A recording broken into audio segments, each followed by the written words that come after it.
Yeah.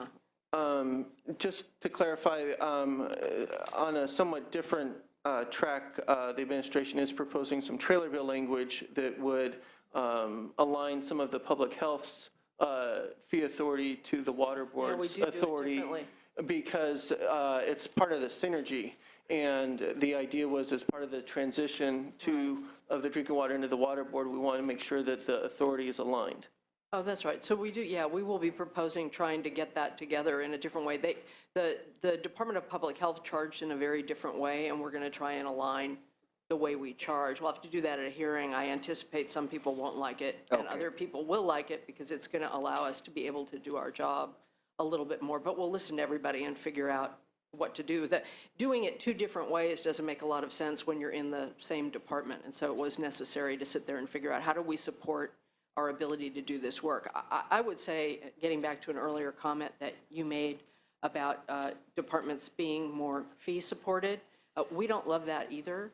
It was much nicer when we had general fund money to do sort of public policy, and this evolution over the past 15 years is very painful, because we need to do the job we need to do, but it becomes very difficult in some instances for the permittees to pay the full cost of what it takes to do the job, which puts us all in a very uncomfortable situation. But the economy being what it is, this body and administrations have just felt that they can't go to the general fund for much anymore. And so we're very conscious of the fact that that can be painful, and we will do a lot of stakeholder outreach on that. Senator Nielsen, and that will be heard in Budget Subcommittee. Very good. Well, I do look forward to that. And I'll be more prepared when I come for that one. Well, it is. It's, you know, this week. is a whole different issue. But University of California is saying, if you don't give us all the money we want, we're going to raise fees on the students. Well, I'm concerned about that getting out of control in government. You are not a separate, independent, constitutional authority like that. Very powerful body, but it is happening in government, and I'm just watching over it a little bit. Yeah. Let me ask you about the, if I'm shifting back to Dr. Cowan, the Central Valley Flood Protection proposal, that would be related to throughout the whole Central Valley and the southern Sacramento Valley. A lot of that, or some of it at least, is calling for conversion of what are agricultural lands to habitat. And also something very interesting, which has long been resisted, but now seems to be acceptable, the extension of bypasses, wherein there would be habitat. Why is that being a part of the consideration, taking thousands of acres of agricultural land out of production, putting it into either bypasses and or habitat? Well, Senator, it's a financial efficiency consideration as much as anything. You have many choices when it comes to trying to provide flood protection, reduce flood risk. You can build levees higher, or you can try to divert flows around areas of significant population. And to the extent that bypasses can be used to reduce the need to ever strengthen levees and depend upon those levees, it's just an important aspect of an overall approach to system management of our flood control system. We're very sensitive to the notion of taking farmland out of production. I think we're doing our best to work with local counties and others on the best approaches to expansion of bypasses. But it's a part of our Central Valley Flood Protection Plan, and one that we expect to intend to pursue in cooperation with local agencies and local counties. Yeah. Well, it's a great concern to me, because it's even happening in the existing bypasses. Several years ago, the County of Yolo was trying to, by eminent domain, seize a 17,000-acre ranch and put habitat in the very tail end of the Yolo bypass. And now the Bay Delta Conservation Plan is doing that very thing, and the County of Yolo is very concerned about that. That's putting a bottleneck in that very long-standing bypass. And all of the habitat, that's absolutely counter to the purpose of a bypass, which it's a flood control facility. It is not a home for habitat. I mean, there is habitat there, but the best use for that land is agricultural row crop production. Get the crop off, take it off, level the land, and run the water in, clean up the silt in the spring, and plant again. I'm just concerned about that trend. So let me just go on the record of voicing that concern, if I may. And the in-stream flows, again, reiterate where we're at on coming up and designating in-stream flows. In-stream flows, Fish and Game, I think. You haven't testified yet. Yeah, we both, do, but Senator Nielsen, yes, and I'll let Felicia. Long-standing issue, folks. Yes, join in. Thank you. Kevin Hunting, Chief Deputy Director at the Department of Fish and Wildlife. We've been in a process of prioritizing streams for enhancing habitat and in-stream flows for quite some time now. We've identified some key streams that we think will, make the biggest difference pop for the drop-wise for salmon in areas of the Central Valley. And I know the board's got some, Wildlife Conservation Board, I don't want to speak for them, but they have some funding to enhance flows, but we do too, as far as doing the scientific and technical work to identify what we think is the proper balance between the various uses on the stream, given the uses today and the uses that we think would be best for fish and wildlife, but also balancing other uses, and present those to the board for a final decision. So we have set some of those priorities and are in the process of doing just that. Are you, the board and Fish and, I can't quit calling you Fish and Game. I can't get to wildlife, okay. Are you collaborating, though, on the in-stream flows? Because that has an impact on water rights. And by the way, I want to thank Chairwoman Marcus of the board being very sensitive to water rights, pre-1914 and senior water rights. But are you kind of collaborating and considering that as far as related to your in-stream flows? well, do you mind if I? The first step is to figure out what the appropriate flows are, and then the board's job is to allocate those flow conditions, and we do have to do it in the sensitive to the priority rights. It takes a lot of time. Those are full evidentiary, adjudicatory hearings. They can take a decade or more. They frequently end up settling, as you know, from the work on the Bay Delta and in your district, and those become very long proceedings. But the first step is to figure out what the right flows ought to be in a given place, and then what are the various tools we have to try and obtain those flows. The bond, referring to the section that Senator Wolk mentioned, gives the Wildlife Conservation Board a chunk of money that can obtain some of those flows faster than we ever could through all of our processes in appropriate circumstances. And there is also a procedure within the bond language that requires a full hearing on that as well in front of the board. So nothing will be happening in the dead of night, but there is an intention to try and figure out how to balance the system between human and wildlife uses, fish and wildlife uses. I'm encouraged by your observations there. And the last inquiry, and you've been very open, the board has, and I would hope that at future hearings that we do relate to this water issue, that the room would be full. It kind of surprises me. Where is everybody? This is affecting the grandchildren. And I'd love to have the room filled up with people who care about it and not just griping after something happens and they don't like it. That's of concern to me. And I would urge us to keep in mind that what we're doing here with water is indeed about our grandchildren. It's not about us, and we need to be very sensitive to that. The point I was trying to make is the drought relief legislation exempted the board from the Office of Administrative Law Procedures, okay? I really object to that. I don't think any agency should be exempted from OAL review. That said, under the declaration of drought, and as I understand it, your authority to do these regs is only during the duration of the governor's declaration. Is that correct? The regulations that we have the potential to use in terms of curtailments and the like, and implementation of water rights, as opposed to the conservation rights. It's always going to maybe impact water rights, but I'm particularly concerned about the provisions, and I can't remember the number of the bill, but it was the second of the two bills related to drought relief. It was the year before last that those went through here. And it allowed you then to do such things as raise fees and such simply by regulation. But you did not have to submit those to the Office of Administrative Law, so there was an open process. So my concern is, and my admonishment is, please be as open as you can about it, because this really affects people. And, I know, of course. I think that was the ability to set much higher fines for violation of fines, water I'm sorry. rights You're right, permits, fines. because, we don't have all the tools that Yeah. one might want us to have if you really wanted to implement the water rights system to the letter. We don't have many tools, and one of them were fines and ability to do things that just took so long that the drought would be over before we could use them. But your sensitivity to it is something I share. It's not something to be taken lightly or to be used willy-nilly. Got it. Well, I thank you, and again, I thank you for your sensitivity to those historic water rights. Thank you, Mr. Chairman. Thank you, Senator. Thank you, Senator Nielsen. We'll move on to Senator Allen and then Senator Pavley, and then I'll have one last question for the Department of Finance before we move on to our last panel. We'll let you all get to lunch. I just had a very quick question for Secretary Laird.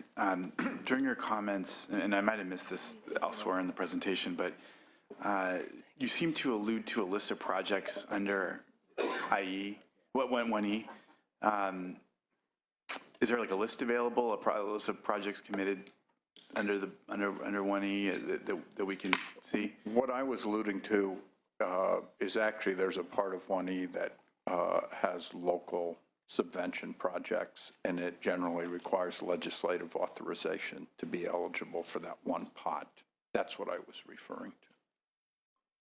Okay, all right. So is that, okay, so you just that it provides for this mechanism that. Yes, that's just been a historic process, and it's in my district. Yes, there's the Pajaro, but there's this longstanding one that goes from Gilroy through Morgan Hill, through San Jose to the Bay in 7-mile increments, and constantly gets authorized for eligibility whenever there's one of those that's ready to go. And there's certain ones in other parts of the state that happen, and legislators usually on behalf of their local government seek legislative authorization for the state share to fit within that pot. Okay. And at the time, in 2006, I was budget chair, and we tried to to draw that pot for everything that we thought was out there at the time and getting ready to move so that it would probably cover what was known. It's been 8 years, and so who knows what's become known since then. So local governments come forward with proposals? Yes, local agencies. Okay, and this has been happening, I assume? Yeah, I mean, there are many places that there is Mark's got the map out. There are many places where there's a flood control district, or in some places, county boards of supervisors sit as the flood control district that overlaps their entire county. And they're the ones that might work on a project and seek the legislative involvement. Okay, so that map, so we can get a copy of this map? Absolutely, and just to quickly try to answer your question, we certainly have lists and maps and descriptions of projects that we have funded with the first 3/4 of the Prop 1E funding that we have committed. Moving forward, the budget proposal for this year will include categories of projects, but not specific lists of projects. Those will be subject to a competitive process moving forward. And then ultimately, it's Adding you who's more making the dots on decision? our map. Okay, all right. I'd just love to see those materials when you get a chance. Thank you. Thank you so much. Thank you, Senator Allen. Senator Pavley. Yes, thank you for the presentations and all your collective good work on this.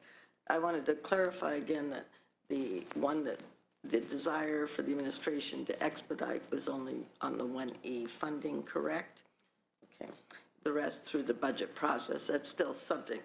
We'll discuss whether we prefer that option or not, but I wanted to make sure. That is correct. Because that was not how I read this, right? Because the presentation lists all three pots of money. And if I may, just to clarify, we're committed to an open standard budget process as well. Under normal conditions, it provides the most amount of transparency and oversight.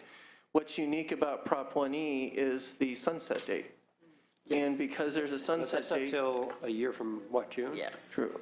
But it drives then the local planning process. So everything is somewhat derived from that. And so given that unique circumstance, that's what makes the unique request for the special And legislation. not to cut you off, Senator Pavley, but I think Senator Wolk had asked a question earlier, what's the difference between March and June?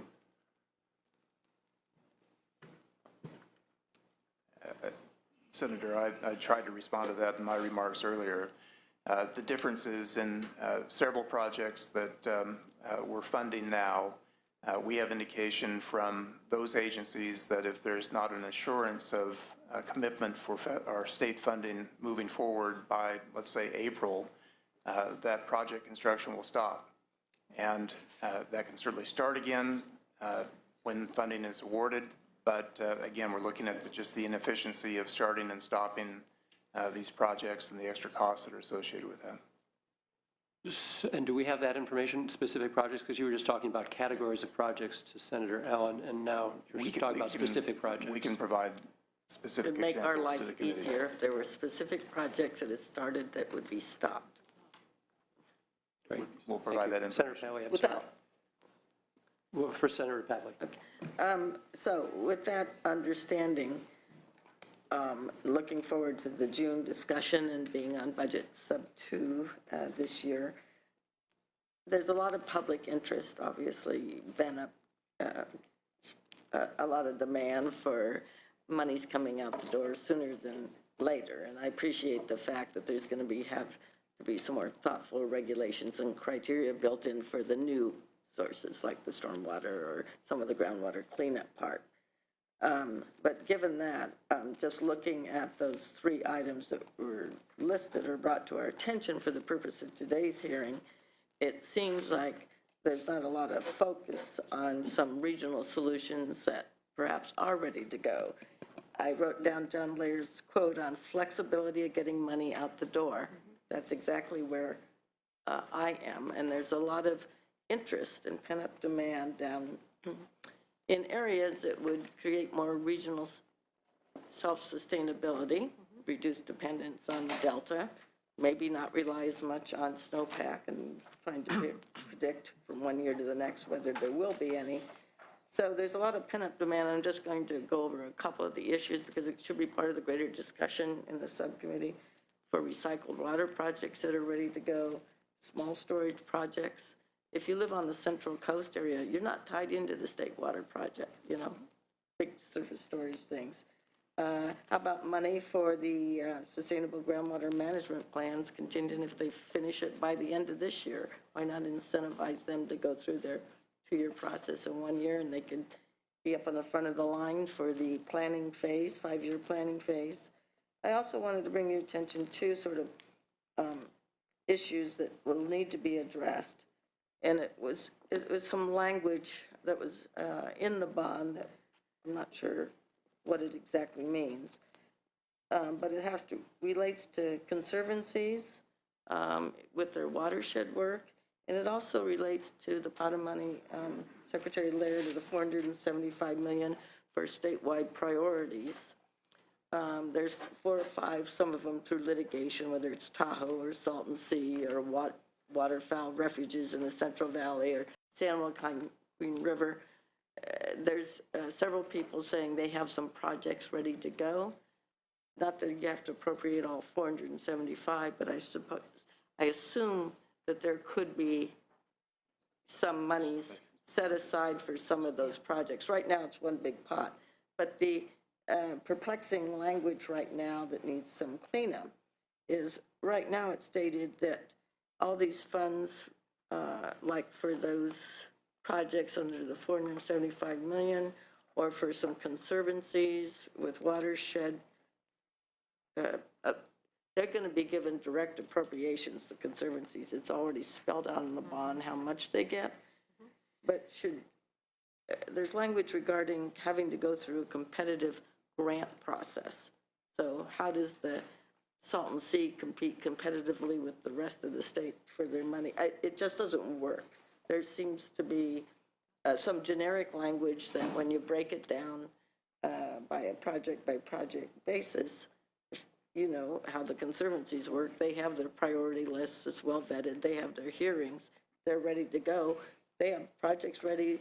They wanted to get them out the door, flexibility, and there seems to be putting in potentially some hurdles that were probably not intended, but they're in some language that needs some clarification?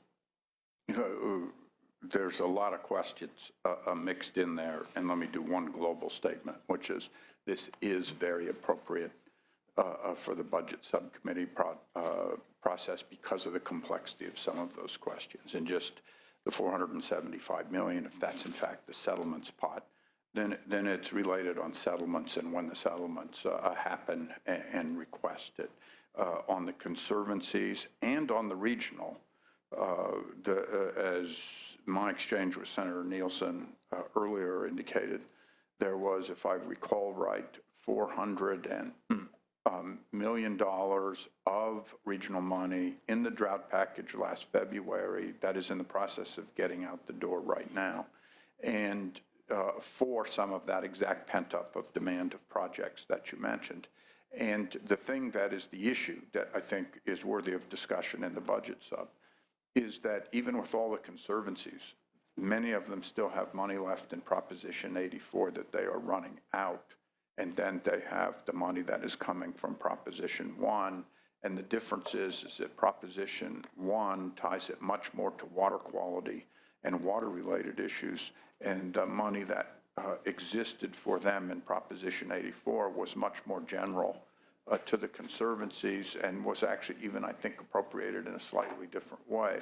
And so I think the question to address when we go through the budget sub-process is what exists in the overall flow of money to them and what exists in the requirements that exist to them in that overall flow of money from either previous bonds or what Proposition 1 does. And I know as chair of the Ocean Protection Council with regard to the oceans money, that's very much present. We have a little money left from Prop 84 that doesn't have certain strings on it. And when we get to the 30 million that exists in Proposition 1, it has specific strings with regard to relationship to water quality. And so what we are going to try to do is mix them together to leverage the farthest reach. It might be that some project has a small component that's not water quality that we can move Prop 84 funds to that match the water quality directed funds from Prop 1, and we can get the overall program much further. That's true with the conservancies. That's true with the integrated regional. And the one thing that's also confounding about the integrated regional one is that both in Proposition 84 and in Proposition 1, there are subpots by region. And so we just faced in getting the money out the door under the drought bill, the fact that there was much more subscription in some regions than there was money available. So people are ready with projects for the next pot. And in my home region, as I was watching that closely just as an observer, there are projects almost to fully subscribe what's in Prop 1 that weren't funded in the Proposition 84 process with regard to just the pots that exist for that region. So it's a matter of fitting all those pieces together and trying to figure out how to make it work as best as possible. There's identified specific sums of money for conservancy allocation, not the integrated regional watershed. That's a broader picture. The competitive grant language is a little bit confusing because I don't think you're suggesting that the Coastal Conservancy has to compete somehow with the Tahoe Conservancy. They have their specific pots, their specific priorities. But you see, this bond was very different than previous ones because the previous ones traditionally earmarked money. And this bond set up pots that even in some cases the conservancies might administer that said it should be distributed on a competitive basis. And that is very much different from before. It was really, okay, there'll be 30 million that goes to the Coastal Conservancy. And they might earmark 80 million to the Coastal Conservancy and 10 million to the of it has to be to the Central Coast, a certain amount to the North Coast, a certain amount to the South Coast. And this bond in all pots, even without the conservancies, really set up a way that there has to be a merit-based competition. And that was what was negotiated in the bond process putting it together to put it on the ballot. So that's why when I said earlier, circling all the way back to my original comments, when the language was negotiated, it guides us. And now there are people that want to change some of the things that were done in the original language. And the question is where's their flexibility within that language rather than the ability to change it? This will be subject of a longer discussion in budget sub 2. Thank you, Senator Pavley. Senator Nguyen. Thank you.